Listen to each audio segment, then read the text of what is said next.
For the last 4 years, Chris Lofton's personal playground has been here. But his love for the game started at an early age in the small town of Maysville, Kentucky. Every night he'd sit in his dad's lap and he would shoot the basket continuing and make it. But it was just so amazing just to see, hey, he's 18 months old and he can shoot like that. That's what we say. Wow! But I knew he was going to be something special. To do that, I couldn't, it's hard to believe. Everywhere Chris went, his basketball went with him. Ever since Chris was old enough to hold a ball, he had one with him at all times. When we would go to church, he would take a ball with him. And as soon as church was over, he'd run out the door, open up the van door, take off his church clothes, and put on his shorts or his sweats so he'd be ready for a ball game. And a former pastor we saw not too long ago told us, he said, I always wondered why he had a ball with him all the time, and now I know why. I used to take it to the grocery store, at some place, I always had a ball in my hand, just dribbling or, just doing something with it. With such a passion for sports, Chris used his love to learn. I remember it was probably about 16 years ago that I had Chris in first grade. I would let him bring basketball cards with him to school, and that's how he learned to read. For their extra reading time, I could always find him over in the corner sitting and just poring over his basketball cards. I think even then it was ingrained. I mean, he wanted to play basketball. If anyone ever wanted to find Chris, they knew where to look. Coach Pearl said it best when he called him a gym rat. I mean, he's going to beat everybody up, and he's going to be the last to leave. Even when he was playing football, after football practice, you would see Chris at the Y shooting. So he always worked on his game, no matter when it was. We'd leave football practice. Everybody would be wore out after football practice, okay? Middle of summer, we'd have football practice, and where would he go? Everybody would go home, want to eat, and take it easy. Not Chris. Chris would go straight to the YMCA, start playing ball. One of the kids you'd have to run out of the gym. He'd be the first one in the gym, the last one to leave the gym.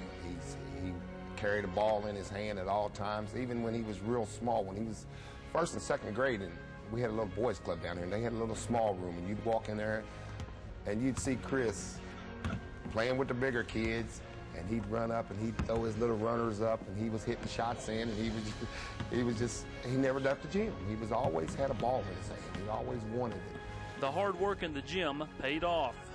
He's hit big shots after big shot after big shot after big shot, and when you're 11, 12 years old, you hit the big shots, and there's never any pressure on him. He's always just Chris. He just smile and just keep right on going. He loved the game.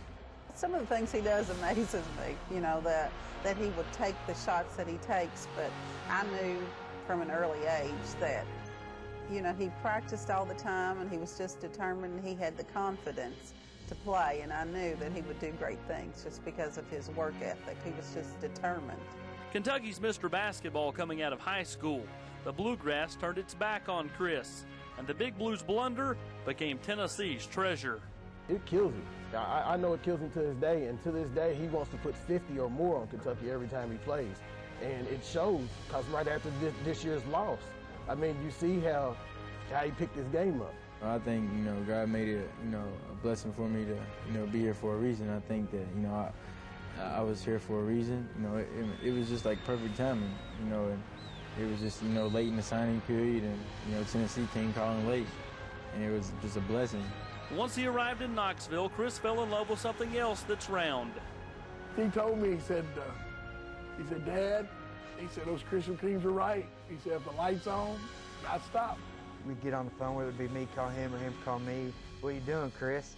I just got the light was on at Krispy Kreme, so I had to stop, he'd say. That's one thing about Knoxville he's always talked about, is the Krispy Kreme donuts down there. Back in Maysville, I didn't know nothing about Krispy Kreme donuts. I got here, and I can't remember how I got, put on them, but, they were hot, and I just had to have me a dozen every now and then, original, with the light on. Like, the light gotta be on. Chris returns home every chance he gets. He works with the youth of Maysville because he wants to give back to that small town that always had faith in him. I put myself in their shoes, you know, you always look up to some people, you know, look up to somebody, you know, just to be able to hang out with them, go out to eat with them, that makes their day. You may not realize it, but that makes a kid's day, you know, that makes them happy. Chris hasn't forgotten the people that loved him and cared about him growing up, that he loved and cared for. He's done a really good job of, you know, remembering the folks back home and the people that love him and care about him. A lot of kids now, they don't have good role models, and just to know that they look up to Chris and he's somebody who's positive, and it just makes me really, really proud.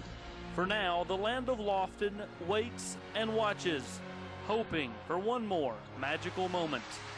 That's been his dream forever.